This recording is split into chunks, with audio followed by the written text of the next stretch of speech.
എന്തായടോ? കോളേജും ഹോസ്റ്റലും എല്ലാം സെർച്ച് ചെയ്തു സാർ. അവനെ കിട്ടിയിട്ടില്ല. സിറ്റിയിൽ ഇപ്പൊ പോലീസ് തിരയുന്നുണ്ട്. നാട് മുഴുവൻ മിനിസ്റ്ററുടെ പാർട്ടിക്കാർ പ്രക്ഷോഭം തുടങ്ങിയിരിക്കുക. കോവളത്ത് 3 ബസ്സുകൾ കല്ലെറിഞ്ഞ് തകർത്തിട്ടുണ്ട്. കൊല്ലത്ത് പോലീസ് ജീപ്പും കത്തിച്ചു. TV ചാനലുകാർ ആ ചെക്കൻ മിനിസ്റ്റർ എടുത്തിട്ട് തല്ലുന്നത് റിപ്പീറ്റ് ചെയ്ത് കാണിച്ചുകൊണ്ടിരിക്കുക. കരാറ്റെ പഠിച്ചത് കൊണ്ടാണ് അവന് ചാടി വീണ് ചവിട്ടാൻ പറ്റിയത്. ഈ മിനിസ്റ്റർ അല്പ കരാറ്റെ പഠിച്ചിരുന്നെങ്കിൽ അവന്റെ ഇടി കൊണ്ട് തെറിച്ച് വീഴില്ലായിരുന്നു. കുഴപ്പമായോ? ഇപ്പൊ മിനിസ്റ്റർക്ക് എങ്ങനെയുണ്ട് സാർ? കുഴപ്പമൊന്നുമില്ല. പക്ഷെ ഒരാളെയും കാണാൻ കൂട്ടാക്കുന്നില്ല. ഡോക്ടേഴ്സിനെ പോലും അലോ ചെയ്യുന്നില്ല. ആരും വേണ്ടെന്ന് പറയുന്നത്. ആകെ നാണക്കേടായില്ലേ? ആ MLA തങ്കപ്പനും PA കൂടി ആവി പിടിച്ചോണ്ടിരിക്കുക. തന്നെ കാണണമെന്ന് പറഞ്ഞിട്ടുണ്ട്. ചെന്ന് സമാധാനം എന്താ വെച്ചാൽ ബോധിപ്പിച്ചോ സാർ. കമ്മീഷണർ സാറേ, ഞങ്ങളുടെ മിനിസ്റ്ററെ തല്ലിയവനെ നിങ്ങൾ പിടിച്ചില്ലെങ്കില് ഞങ്ങൾ പിടിക്കും. അവന്റെ അമ്മയെ മിനിസ്റ്റർ മാനം കടത്തി പറഞ്ഞല്ലേ നടക്കുന്നത്. അമ്മയുടെ മോന്റെ ശവം ഞങ്ങൾ കാണിക്കില്ല. എന്തിനാ സാറേ ഈ തൊപ്പിയും വെച്ചുകൊണ്ട് നടക്കുന്നത്? തൊപ്പിയും വെച്ച് നടക്കുന്നത് തന്റെ നേതാക്കന്മാര് പെണ്ണ് പിടിക്കാനും മറ്റു തെമ്മാടിത്തരത്തിനൊക്കെ പോകുമ്പോ എസ്കോട്ട് പോകാൻ. ഒന്ന് പോടോ. പാർട്ടി ടിക്കറ്റ് തരാം, MLA സ്ഥാനം തരാന്നൊക്കെ പറഞ്ഞ് കൊതിപ്പിക്കാൻ തുടങ്ങിയിട്ട് നാള് കുറെ ആയി. നമുക്ക് ഈ ചുരണ്ടല് തന്നെ മിച്ചം. ഇത്തവണ സ്വർണം ഞാൻ ചുരണ്ടി എടുക്കും. ദാസപ്പൻ വളരെ ബിസിയാണെന്ന് തോന്നുന്നു. ഞാനിത് ചുരണ്ടിക്കൊണ്ടിരിക്കുക. ഖജനാവിന്ന് ആവശ്യത്തിന് ചുരണ്ടുന്നുണ്ടല്ലോ, അത് പോരെ? എന്ത്? അല്ല, സ്വർണത്തം പോലെ ചുരണ്ടെന്ന കാര്യം സാർ ഉദ്ദേശിച്ചത്. 2 ചിഹ്നം കൂടി ഒത്തു വന്നിരുന്നെങ്കിൽ സ്വർണം ഉറപ്പായാലും. മിനിസ്റ്റർക്ക് ഞവരെ കിഴി, തനിക്ക് സ്വർണ്ണത്തം പോലെ. മിനിസ്റ്ററുടെ അണപ്പില് 2 പോയിന്ന് കേട്ടത് ശരിയാണോ? അതിന് ഇനി സമയമുണ്ടല്ലോ, താൻ ബേജാറാവണ്ട. മിനിസ്റ്റർ അടിച്ചോ ആഞ്ഞടിച്ചോ, അതിനൊന്നും ഒരു കുറവുമില്ല. ഇടോ, നിങ്ങളെ തൊലിഞ്ഞ സല്യൂട്ടല്ലേ എനിക്ക് വേണ്ടത്. ആ റാസ്കലിനെ പിടിച്ചോ. അവനെ പിടിക്കാൻ വല വീശി കഴിഞ്ഞു. വിരിപ്പോലെ വിരിച്ച് കാത്തിരുന്നിട്ട് കാര്യമൊന്നുമില്ല. ഇങ്ങാട് നോക്കണോ, വീശി വലത് ഇങ്ങനെ അങ്ങ് എടുത്തിട്ടുണ്ടല്ല, വാട്ടത്തിൽ ഇങ്ങനെ അങ്ങോട്ട് വീശണം. അങ്ങനെ വീശിട്ടുണ്ട്. മനസ്സിലായില്ലേ? തന്നെ ഊതിയതാടോ. കർത്താവിനോടാ ചോദിച്ചത്, കർമ്മം മറുപടി പറയണ്ട. മിനിസ്റ്റർ ഭയങ്കര ജോളിയാ. ഇത്രയും വലിയ സന്നാഹങ്ങൾ ഉണ്ടായിട്ടും ഇത്തിരി പോകുന്ന ഒരു പീക്കിരി ചെക്കനെ ഇതുവരെ പിടിക്കാൻ കഴിഞ്ഞില്ലെന്ന് പറഞ്ഞാൽ അത് പറഞ്ഞിട്ട് കാര്യമില്ല സാറേ. കൊമ്പൻ സ്രാവുകൾ എളുപ്പത്തിൽ വലയെ കൊടുക്കും, വരാലുകൾ പിടിതരില്ല, വഴുതിപ്പോകും. പറഞ്ഞാൽ ശരിയല്ലടോ? അനുഭവസ്ഥനായ സാറ് പറയുമ്പോ ഞാൻ എങ്ങനെ എതിര് പറയും? എന്താ പറഞ്ഞ സാറത് ജനറൽ അല്ലാതെ പഴയ മീൻപിടുത്തമല്ല. ഇതും പിന്നല്ലാതെ. ഒരു കാര്യം ഞാൻ പറഞ്ഞേക്കാം, 24 മണിക്കൂറിനകം ആ തെമ്മാടിയെ പിടിച്ച് തലയടിച്ച് പൊട്ടിച്ചില്ലെങ്കിൽ. ഈ മണിക്കൂറിന്റെ കണക്കൊക്കെ പറഞ്ഞു വരട്ടുന്നത് പഴയ രീതിയാണ് സാർ. പോലീസുകാർ അവരുടെ പണി ചെയ്യുന്നുണ്ട്. ഈ വിളിച്ചു വരുത്തിയ സമയം കൊണ്ട് തന്നെ അന്വേഷണം എത്രയോ മുമ്പോട്ട് പോകുമായിരുന്നു. With your permission sir. Vigneshwar, come on. ഒന്ന് പോടും.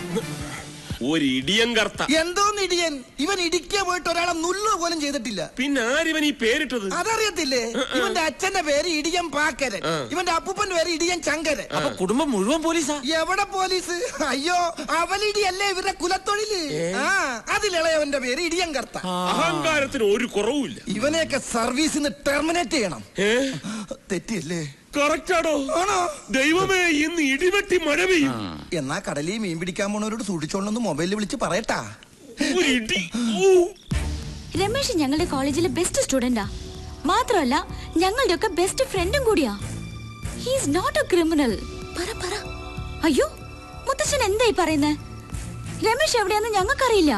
പോലീസ് വന്നപ്പോ കോളേജിൽ നിന്ന് മിസ്സിംഗ് ആയതാ. പേടിച്ചിട്ട് എവിടെയെങ്കിലും ഹൈഡ് ചെയ്തതായിരിക്കും. പ്രശ്നം ഒന്ന് കോംപ്രമൈസ് ആയ അയാള് പുറത്തു വരുമെന്ന ഞങ്ങളുടെ വിശ്വാസം. മാത്രമല്ല പോലീസുകാരുടെ കൈ കിട്ടിയ അയാളുടെ പൊടി പോലും വെച്ചേക്കില്ല മുത്തശ്ശ. ശരി, താങ്ക് യു മുത്തശ്ശ. എന്തായി?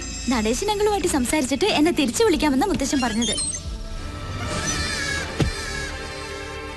ആ വേഷം മാറുണ്ടായിരുന്നു. വിഗും വെച്ച് വേഷം കെട്ടി എത്ര നേരം വെച്ചണ്ടാ? തലയും ദേഹമൊക്കെ ചൊറിയുന്നു. പെൺവേഷത്തിലായിരുന്നെങ്കിൽ ആരെങ്കിലും പെട്ടെന്ന് വന്നാ എന്തെങ്കിലും കള്ളം പറഞ്ഞ് അഡ്ജസ്റ്റ് ചെയ്യായിരുന്നു. വാതിൽ കുറ്റിയിട്ടിട്ടില്ല. വേഗം ചെന്ന് കുറ്റിയിടും.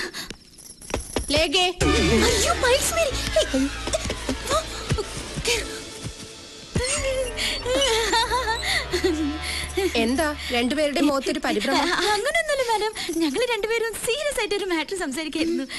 അല്ല, ഇനി ആ ഇടിയാൻ കർത്താ പറഞ്ഞ പോലെ ആ ചെറുക്കനെ ഞാൻ ഇതിനകത്ത് ഒളിപ്പിച്ച് വെച്ചിട്ടുണ്ടോ? ഞങ്ങളോ? മാഡത്തിന് ഞങ്ങളെ വിശ്വാസമല്ലേ? വിശ്വാസമില്ല എന്നിട്ടല്ല, ഇപ്പോഴത്തെ പെൺപിള്ളേരുടെ കാര്യമല്ലേ.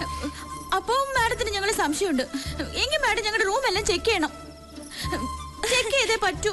വേണ്ട, ചെക്ക് ചെയ്യേണ്ട കാര്യമൊന്നുമില്ല.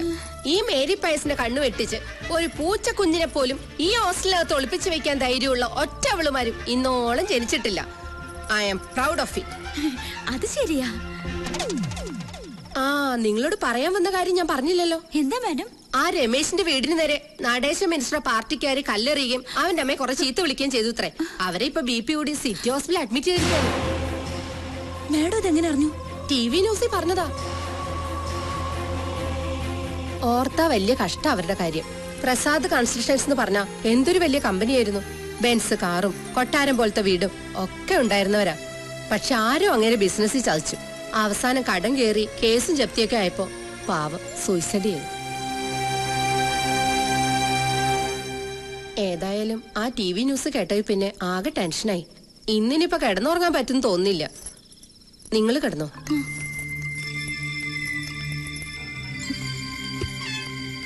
മാതാവേ, ഇന്നിനി 2 സ്മോൾ അടിക്കാതെ കിടന്നുറങ്ങാൻ പറ്റില്ല.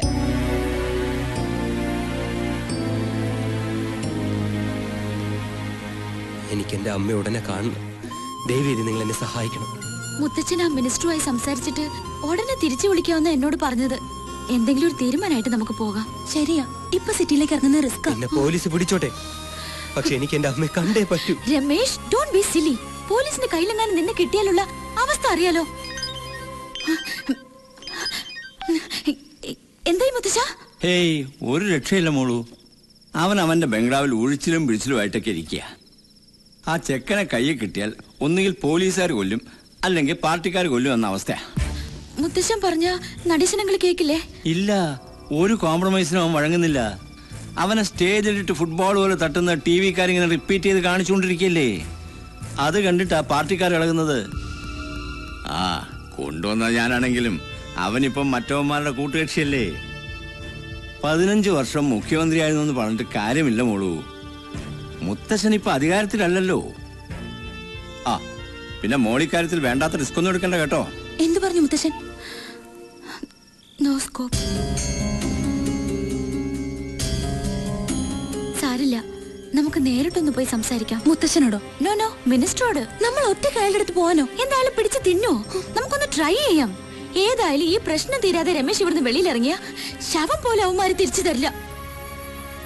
മാത്രമല്ല, നമുക്ക് എത്ര സമയം രമേശിനെ ഇവിടെ ഒളിപ്പിക്കാൻ പറ്റും? എന്നാലും നീ എന്തേ പറയുന്നേ? ഈ സമയത്ത് പോയി മിനിസ്റ്ററെ കാണാന്ന് പറഞ്ഞ ഗൾഫ് കുഞ്ഞ് അധികം തലപോയിക്കണ്ട. നടേശൻ അങ്ങളെ ഞാൻ ചെറുപ്പം മുതലേ അറിയുന്നതാ. അതുകൊണ്ടാ ഒന്ന് ശ്രമിക്കാന്ന് പറഞ്ഞത്. അതിനിപ്പോ അയാൾ എവിടെന്ന് വെച്ചാ? അയാള് മന്ത്രിമന്ദിരത്തിൽ ഒഴിച്ചിലും തിരുമലായിട്ടൊക്കെ ഇരിക്കല്ലേ. അത്രയ്ക്ക് ജോറായിട്ടല്ലേ ഇയാള് കൊടുത്തത്. ദേ, രണ്ടും കൽപ്പിച്ച് ഞങ്ങൾ പോയി ട്രൈ ചെയ്യാം. ഈ ഒറ്റ രാത്രി കൊണ്ട് പ്രശ്നങ്ങളൊക്കെ തീർക്കാനാ. വെളിയിന്ന് പൂട്ടി താക്കോല് വാതിലിന്റെ മുകളിൽ വെച്ചേക്കാം. ഞങ്ങൾ വരുന്നത് വരെ അകത്തൊന്നും ഒരു ശബ്ദം പോലും ഉണ്ടാക്കരുത്. ജൂലി, നീ വേഗം റെഡിയാവും.